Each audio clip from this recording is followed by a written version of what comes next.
ኮከብ ቆጣሪው ልክ እኩለ ቀን ሲሆን ጓዙን ፈቶ የሥራ ማከናወኛ ኮልኮሌዎቹን አወጣ። 12 የቀንድ አውጣ ዛጎሎችን ደረደረ። በምትሃት ጽሑፍና የተጠማዘዙ ሐረጋት ስዕል ንድፍ የተዥጎረጎረ ሰፊ ጠልሰም መሐረብ አነጠፈ። የእጅ መዳፍ ረቂቅ ምስጢር መፍቻ ጥቅልሉን ዘረጋ። ከዛፍ ቅርፊት በተላጉ ገጾቹ ተጽፎ የተደጎሰ የማስተርጎሚያ ጥራዙን ገለጠ። ግንባሩ ላይ የተቀባው ፍም መሳይ ቀይ የሜርኩሪ ቬሚሊያን ያስማት አመድ ደምቆ ያንጸባርቃል። ያለመታከት ደንበኛ ፍለጋ ናፍቀው ከሚንተገተጉ አይኖቹ የሚወረወሩት በጉጉት የጦዙ ጨረሮች ጤናማ ብርሃን አይረጩም። ያም ሆኖ እጅ የሚነሱት ምስኪን ደጅ ጠኝ ደንበኞቹ እርሱን በመሳለማቸው ሐሴት ያደርጋሉ። የትንቢት ካፊያው ጠል ይርከፈከፍባቸዋልና ሰርሳሪ አይኖቹ እንደማንም ሰው በቀለም ባጌጠው ግንባሩና አገጩ ድረስ እየተጥመለመለ በሚወርደው መላፊቱን በሸፈነው ከርዳዳ ጢሙ መሃል የተቀመጡ ቢሆኑም ምልኡነቱ ለሚጎድለው ጠንቋይነቱ አንዳች ግርማ ለመጨመር በተጠና ስልት ይንቦገቦጋሉ። ንግስናውን እንዲያግዘውም ደማቅ ብርቱካናማ ጥብጣብ በአናቱ ዙሪያ እንደ ዘውድ ጠምጥሟል። ይኸውም የሴራ ቋጠሮ የዓለም መሳኪያ በመሆን በአግባቡ ያገለግለዋል።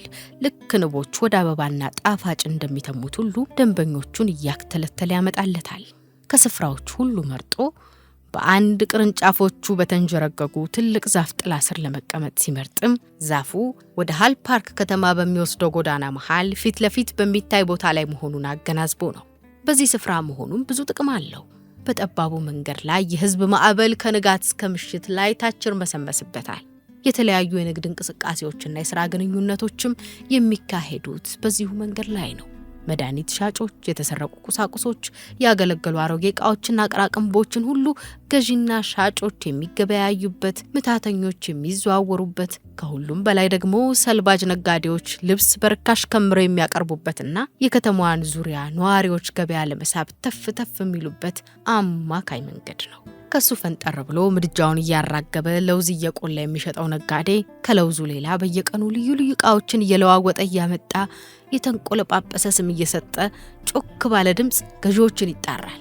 አንድ ቀን ይኸውላችሁ ምርጡ የቦምቤ ከረሜላ፣ በማግስቱ ጉደኛው የደልሂ ስኳር ድንች፣ በሶስተኛው ቀን ጣዕመ እንድገመን የሚያሰኘው ጣፋጩ የራጃን ብስኩት፣ እናም በቀጣዩ ቀን ሌላ፣ አሁንም ሲነጋ ሌላ፣ አድሮም ሌላ።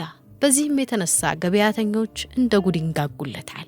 ከዚሁም ጋጋታ መሃል ቁጥራቸው ትንሽ የማይባሉ ሰዎች ኮከብ ቆጣሪው ዘንድ ጎራ ይላሉ።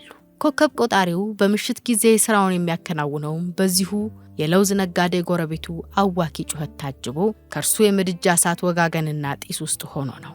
የአካባቢውን ገጽታ የራሱ የሆነ ማራኪ ውበት የሚያላብሰው መልኩም በከተማው አስተዳደር ካልተቸረው የመብራት አገልግሎት ንፍገት የተገኘ ነው። በዙሪያው ካሉ ነጋዴዎች በሚንጸባረቁ ጭላንጭል ፍንጣቂዎች ብቻ እየታገዘ ተዳፍኖ መኖሩ። አንድ ሁለቱ በላምባ የሚበሩ ኩራዞች አሏቸው። አንዳንዱም በቋሚ ምሰሶዎቻቸው ላይ የሚያንጠለጥሏቸው ፋኖሶች፣ ሌሎቹ ደግሞ ካሮጌ ብስክሌቶች ላይ የተነቀሉ አምፖሎች።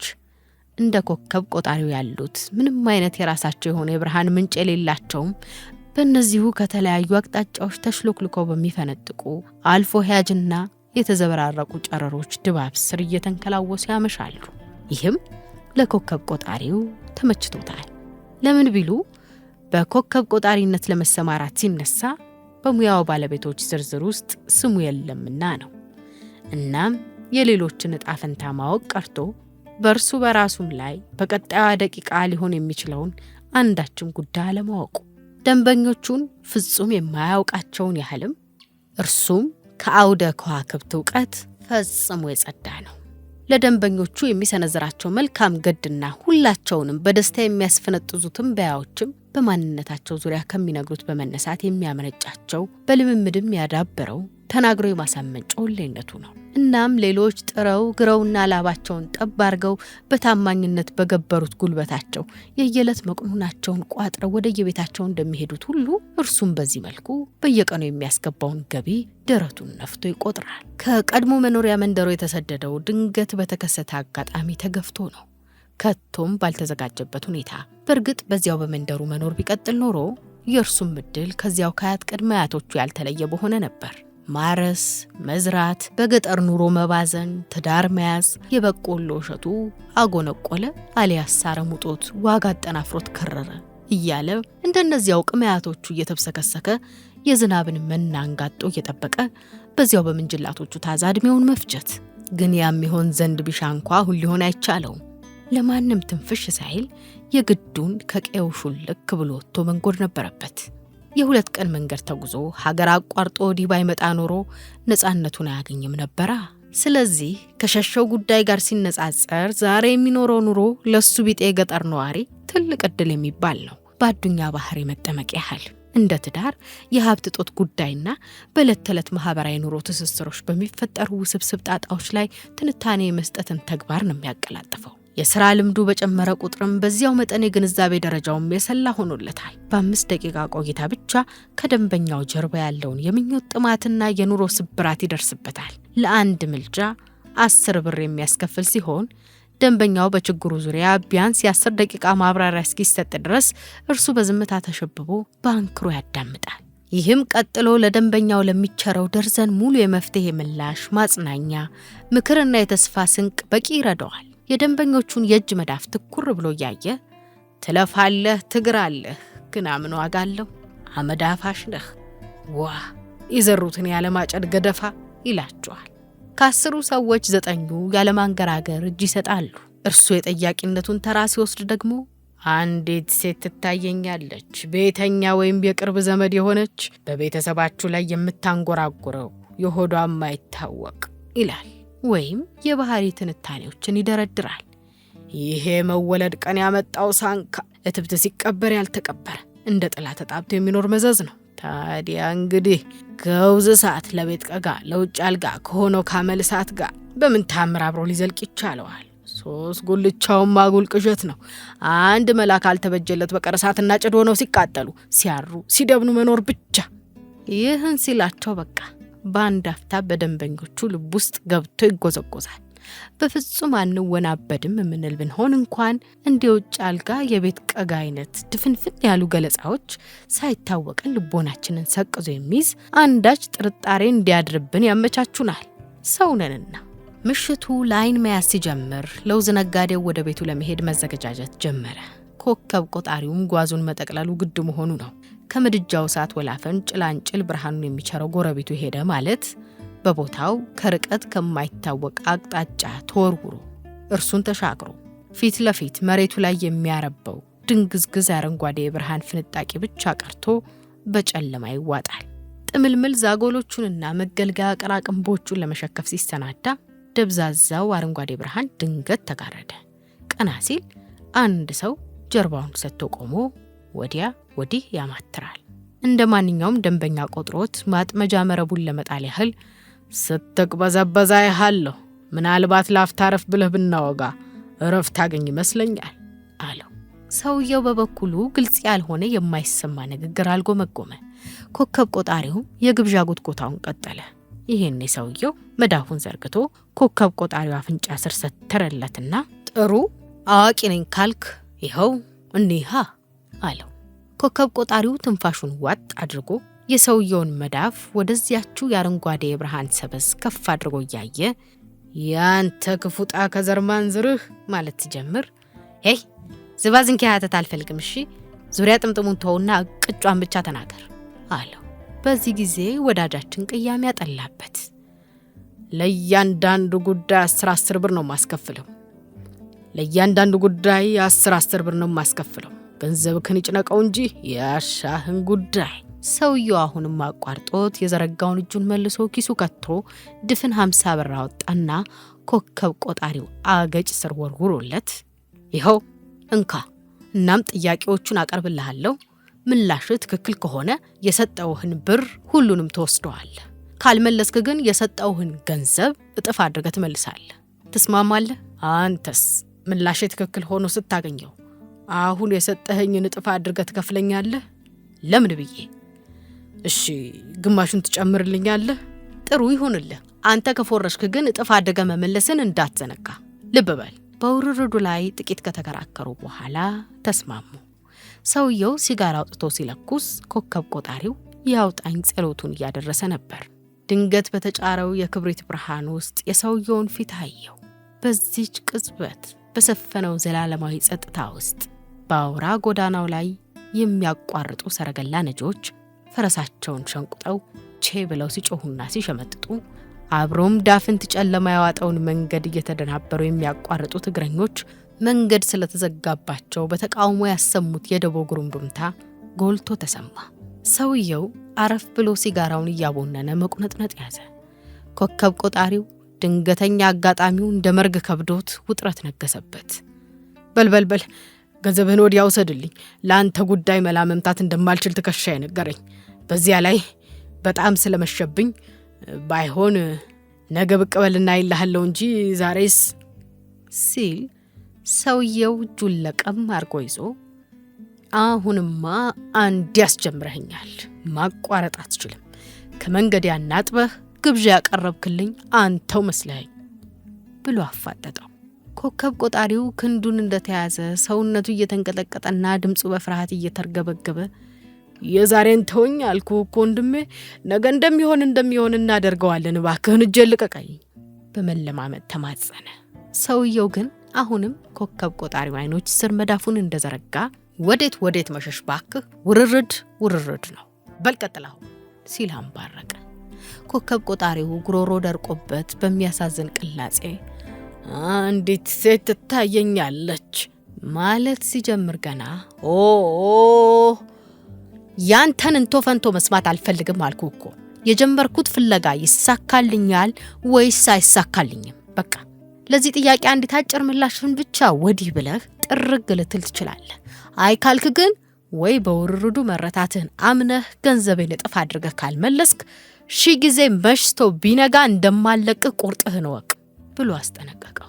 ኮከብ ቆጣሪው በለሆሳስ ካኩተመተመ በኋላ ይሁን ደግ ምን አለ እንግዲህ እነግርሃለሁ፣ ግን እኔ ቢመሽብኝም ይምሽብኝ ብዬ ያንተን ጥያቄ መለስኩልህ እንበል። እናም ትክክል ሆኖ አገኘኸው። አንተስ በተራ ያስያዝከውን ገንዘብ እጥፍ ታደርግልኛለህ ወይ? አይ ካልክ እኔም አንዲት ቃል ትንፍሽ እንደማልል አንተም ቁርጡን ወቀው። እናም አንተም እንዲሁ ማድረግ ያሻል ልታደርግ ትችላለህ። አሁንም እንደገና በውርርዱ ላይ ንትርክ ያዙና ተስማሙ። ሞተሃል ብለው ጥለው ሄደው ሬሳህ ነፍስ ዘርቶ የተነሳኸው ሰው ነህ። እሺ ተሳሳትኩ ሲል ጠየቃ ኮከብ ቆጣሪው። ቀጥል አለ ሰውየው። በገጀራ ስለት ነበር ስጋህን የመተሩት ቀጠለ ኮከብ ቆጣሪው። ይኸው ነው ገበያው፣ ይኸው አለና ሰውየው ጠባሳውን ገልጦ አሳየው። እሺ ሌላስ ዝለቅ። ሞቷል ብለው ገደል ውስጥ ጥለው ሄዱ። አንተም ራስህን ስተህ ትንፋሽህን አጥተህ እንዴ በቃ ሞተህ ነበር እኮ። እንክት እውነት ነው ትረፍ ቢለኝ በዚያ በኩል የሚያልፍ አንድ መንገደኛ በአጋጣሚ አይቶኝ ባይደርስልኝና ባያነሳኝ ኖሮ አብቅቶልኝ ሞቼ ነበር። ትክክል። ሰውየው በመደነቅ የተነገረው ሐቅ መሆኑን እየመሰከረና በልበል የሚለውልህ እየገነፈለበት እሺ እና መቼ ነው ገዳይን ማንቁርቱን ማንቀው ሲል ጠየቀ ቡጢ እየጨበጠ። ከሞት በኋላ በሰማይ ቤት ብሎ መለሰ ኮከብ ቆጣሪው። መንፈቅ አለፈው። በአንዲት ራቅ ባለች መንደር ውስጥ ሞቶ ተቀብሯል። ስለህ ከእንግዲህ ፈጽሞ ባይነ ስጋት ታየው። ሰውየው ይህን ሲሰማ ቃሰተ። ጉሩናያክ እንዴ ስሜን ማወከውና አለ ሰውየው ደንግጦ። ማንኛውም ጉዳይ እንደማጠፋኝ ሁሉ አሁን እና ጉሩናያክ እምልህን በጥሞና አድምጥ። ከመኖሪያ መንደርህ የሁለት ቀን መንገድ ተጉዘህ ወዲህ እንደመጣኸው አሁኑኑ የሚቀጥለውን ባቡር ተሳፍረ ከዚህ ከተማ ሹልክ ብለህ ሂድ። እናም ከእንግዲህ በኋላም ቢሆን ከመንደርህ ወጥተህ ወዴትም ውልፍት ያልክ እንደው በላይ ላይ የሚያንዣብብ ያጉል ንግርት ጋግርት ጋሬጣ ጠልፎ ሲጥልህ ውልል ብሎ ይታየኛል አለውና አመድ ቆንጥሮ መዳፉ ላይ ያኖረለት።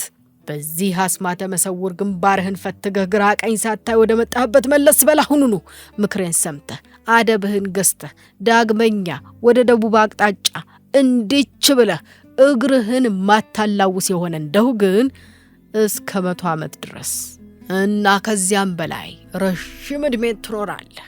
እረ ምን ቆርጦኝ ምን አባቴ ሲያቀብጠኝ ዳግመኛ ከመንደር ይወጣለሁ አለ ሰውየው ሽምቅቅ ብሎ። አሁንም ላንዴው ከሀገር የመውጣቴ ባላጋራይን እምጥ ስምጥ ገብቼ አግኝቼ በአፍጢሙ ደፍቼ ነፍሱን ላወድማት ነበር እንጂ እያለና ጭንቅላቱን እየነቀነቀ እንግዲህማ ከእጄ አምልጧል። ያም ሆኖ እንደተመኘሁት የሚገባውን የሞት ጽዋ ተጎንጭቷታል።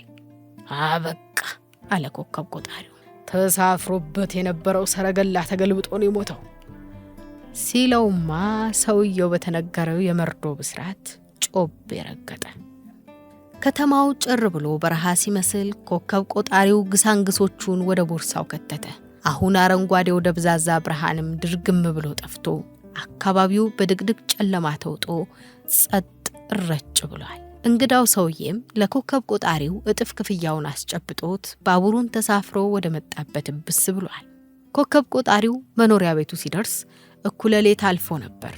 በር ላይ ቆማ የምትጠባበቀው ሚስቱ የቆየበትን ምክንያት ለማወቅ አቆብቁባለች። ያገኘውን ገንዘብ ላይዋ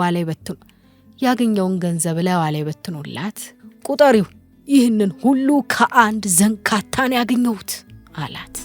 ይሄን ሁሉ አለች ገንዘቡን ቆጥራ ስትጨርስ እጅግ በጣም እየተደሰተች።